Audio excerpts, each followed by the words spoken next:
প্রতিবাদী অবস্থান কর্মসূচি ছিল যেটি আগের দিনই ঘোষণা করা হয়েছে।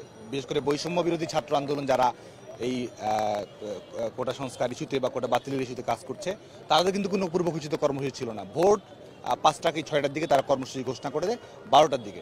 গত কয়েকদিন ধরে আন্দোলন চলমান রয়েছে। শাহবাগে অবরোধ হয়েছে, নৈরাজ্য পরিস্থিতি তৈরি করা হয়েছে এবং দাবি পূরণ হওয়ার পরও বিশেষ করে 2018 সালের প্রজ্ঞাপন যখন পুনর্বহাল করা হলো শিক্ষার্থীদের দাবি পূরণ হয়েছে, তারপরও কিন্তু প্রফেশনাল আন্দোলনকারীরা মাঠে থেকে গেছে।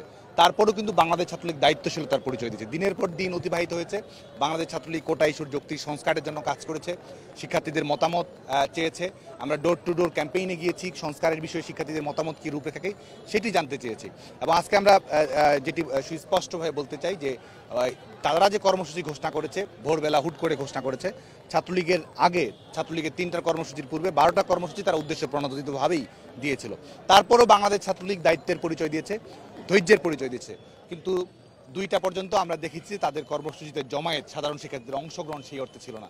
দুপুর 2টার পরে ঢাকার বাইরের বিভিন্ন শিক্ষা প্রতিষ্ঠান থেকে, ঢাকার অন্যান্য শিক্ষা প্রতিষ্ঠান থেকে শিক্ষার্থীরা এসেছে। 3টার দিকে কিন্তু তারা জানে বাংলাদেশ ছাত্রলীগের পূর্ব ঘোষিত কর্মসূচি 3টা অতিক্রান্ত হওয়ার পরও কিন্তু তারা রাজু ভাস্কর্যের পাদদেশে ছাড়েনি।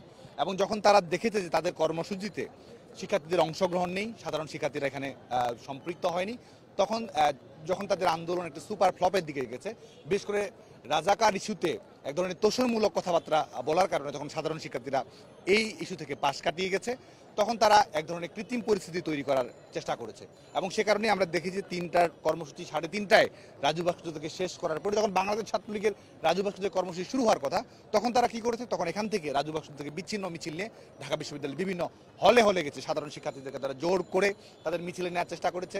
ছাত্রলীগের কর্মীরা যখন বাংলাদেশ ছাত্রলীগের কর্মসূচিতে অংশ নেওয়ার জন্য তারা আসছিল, সেখানে তারা ছাত্রলীগের নেতাকর্মীদের উপর বেধড়ক তারা নির্মম ভাবে আক্রমণ চালিয়েছে, হামলা করেছে। ছাত্রলীগের নেতাকর্মীদের অনেকের রুমের আসবাবপত্র থেকে রুম ব্যাপকভাবে ভাঙচুর করেছে। এটি কিন্তু কোনো কারণ ছিল না। আজকে তারা তাদের কর্মসূচি শেষ করে তাদের নির্দিষ্ট স্থানে কিন্তু যাওয়ার কথা। আজকে যখন তারা বিজয় একাত্তর হলে, জসিমউদ্দিন হলে কিংবা মুক্তিযোদ্ধা হলে তখন তারা গেছে, তারা কিন্তু ছাত্রলীগের নেতাকর্মীদের উপর হামলা চালিয়েছে। বাংলাদেশ ছাত্রলীগ তারপরও চেষ্টা করেছে কর্মসূচিটি পালন করার, কিন্তু তাদের আক্রমণ, তাদের কৃত্রিম পরিস্থিতি তৈরি করা, তাদের গুজব ছড়ানো এবং হামলা চালিয়ে বা হামলার নাটক তৈরি করে আজকে কিন্তু তারা তাদের আন্দোলন যে অপ্রাসঙ্গিক হয়ে যাচ্ছে সেটিকে তারা পাশ কাটানোর চেষ্টা করেছে। বাংলাদেশ ছাত্রলীগ কিন্তু তাদের কারণে, তাদের এই বিশেষ করে দায়িত্ব জ্ঞানহীন সন্ত্রাসধর্মী আচরণের কারণে বাংলাদেশ ছাত্রলীগ কিন্তু তার পূর্বঘোষিত কর্মসূচি পালন করতে পারেনি।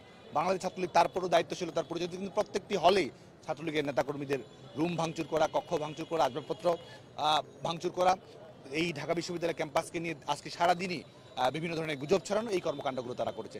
আমরা সুস্পষ্টভাবে বলতে চাই তাদের এই কর্মসূচিতে সাধারণ শিক্ষার্থীদের কোনো সংযোগ নেই। 2018 সালের প্রজ্ঞাপন